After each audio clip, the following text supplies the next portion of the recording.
Don't just try to let it flow and let it go. Everything is going to be in a state of flux, right? The other thing I would say is that if you're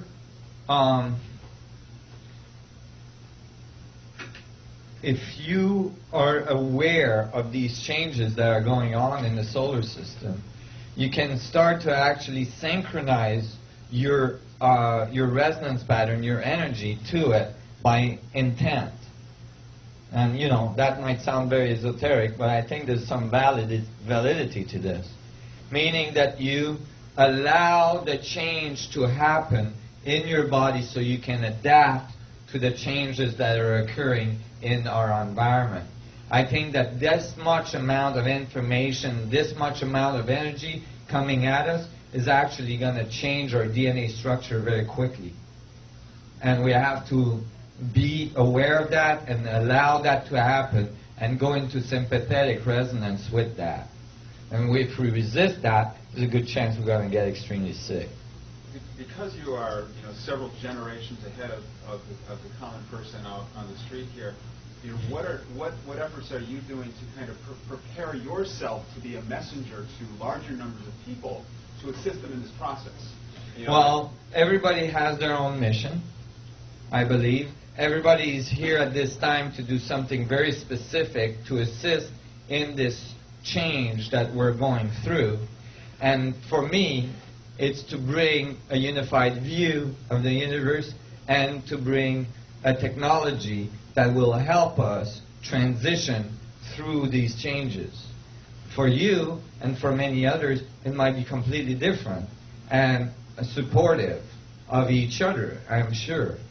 But basically, is to go into your center and to find your mission, to find what you're here to do. There is something that you're here to do, and to do it. Don't go around the pot, don't wait, don't do it.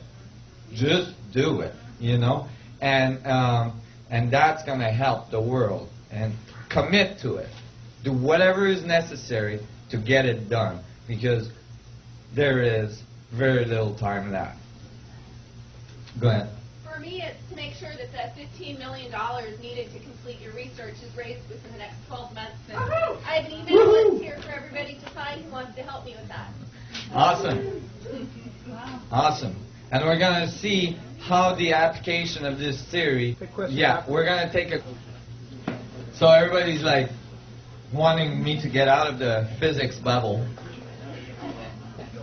and onto the ancient civilization bubble.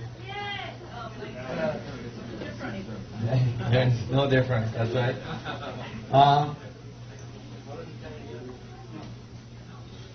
So, I had studied many ancient civilizations for many years. I really did study it. I didn't take it, for granted. I looked into it. I found the I Ching. I found the Mayan calendars.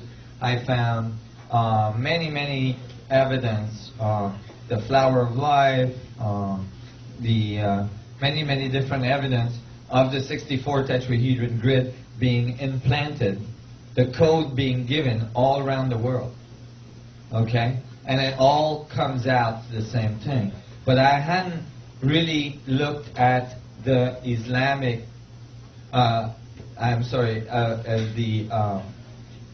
ancient Jewish tradition and the Bible and all this. Remember, if you can find me my Bible. Oh, jeez. Oh, it's on the table. Great. So this infamous book,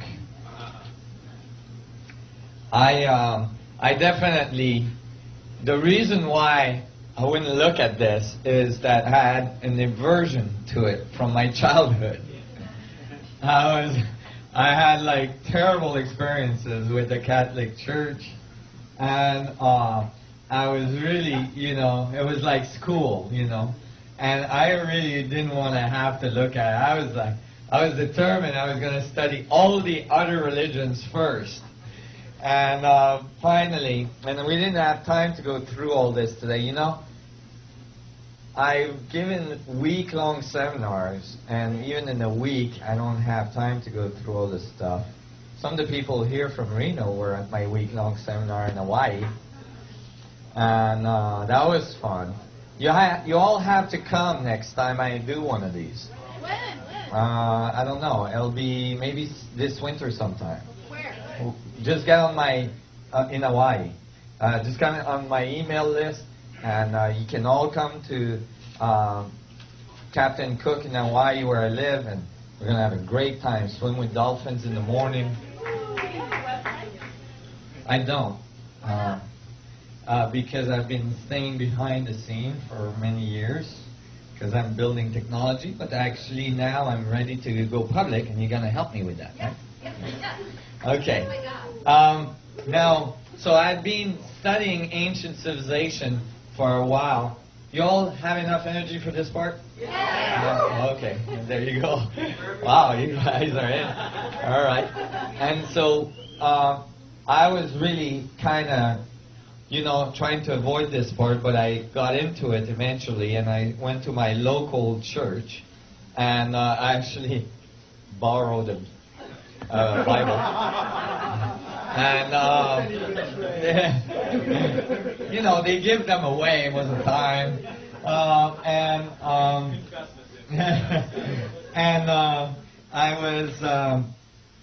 I was studying this, and, you know, and I was thinking, you know, well, what is this whole thing about? And, you know, I started to study it deeper and deeper. I was kind of stunned to find out that Newton had spent almost 20 years studying ancient Kabbalistic esoteric traditions long before he wrote anything on physics.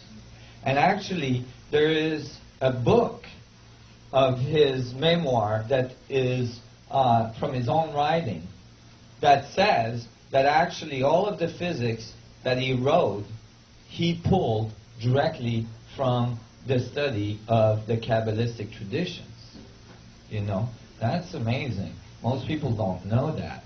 And he actually made a whole map of the floor plan of the Temple of Solomon, because he felt like if we could understand the floor plan of the Temple of Solomon, we could understand the foundation of the universe.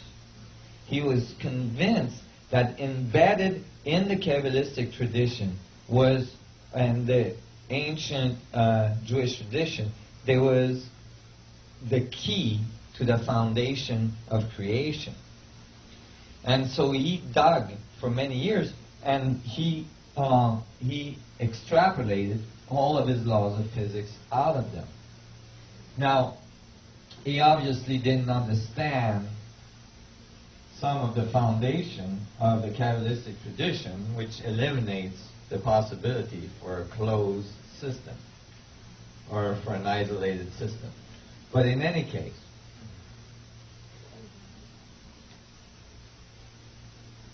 I was surprised to find that. So hey, I got a Bible. One thing I knew is that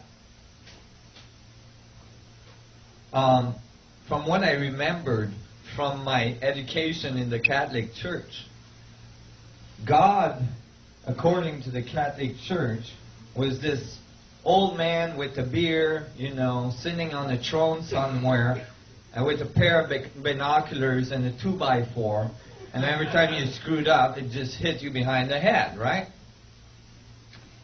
So, you know, I was kind of terrified of that God very early in my life. And, you know, there was a lot of things about being afraid of God and all this stuff. So when I started my research, I was kind of surprised to find that actually the throne of God in Judaic tradition is not described as an old man with a beard sitting in a throne, but actually as a throne with a tetrahedron on it. And I thought, whoa, that's different. And then, you know, there was like 7 angels, you know, radiating into that tetrahedron.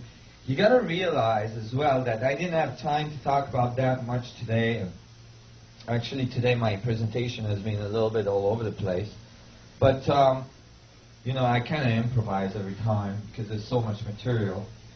But one thing is that all the way through this investigation, it was clear to me that if you understood the structure of the vacuum, the structure of the foundation of creation, you could reproduce it in a technology which creates a resonance pattern between the geometry of space, the geometry of the structure of the vacuum, and the technology itself.